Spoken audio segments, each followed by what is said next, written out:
मराठी विश्वाचा छोटा पडदा पुन्हा हादरला आहे, कारण प्रसिद्ध मराठी अभिनेत्याने अखेरचा श्वास घेतला. मित्रांनो, मराठी अभिनेते अरविंद धनू यांचे वयाच्या 47व्या वर्षी दुःखद निधन झाले आहे. रंगभूमीवरील स्वामी या नाटकातील त्यांची स्वामींची भूमिका ही संपूर्ण महाराष्ट्रात गाजली. त्यांचे मृत्यू हे ब्रेन स्ट्रोकमुळे झाले आहे. ते सध्या सुख म्हणजे नक्की काय असते या मालिकेत शालिनीच्या वडिलांची भूमिका साकारत होते. याशिवाय त्यांनी लेक माझी लाडकी आणि क्राईम पेट्रोल अशा अनेक मालिका गाजवल्या. तर एक होता वाल्या या मराठी सिनेमातही त्यांनी काम केले. मात्र स्टार प्रवाह वाहिनीवरील सुख म्हणजे नक्की काय असते ही मालिका त्यांची अखेरची मालिका ठरली. त्यांच्या निधनानंतर त्यांच्या सहकलाकार सेलिब्रिटींनी शोक व्यक्त केला आहे. मिळालेल्या माहितीनुसार ते सोमवारी एका कार्यक्रमात सहभागी होण्यासाठी गेले होते.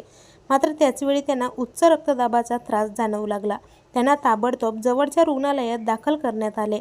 मात्र याचवेळी त्यांना ब्रेन स्ट्रोक आले व यातच त्यांचे दुःखद निधन झाले आहे. त्यांच्या मृत्यूची बातमी समजताच अनेक सहकलाकारांनी दुःख व्यक्त केलं आहे.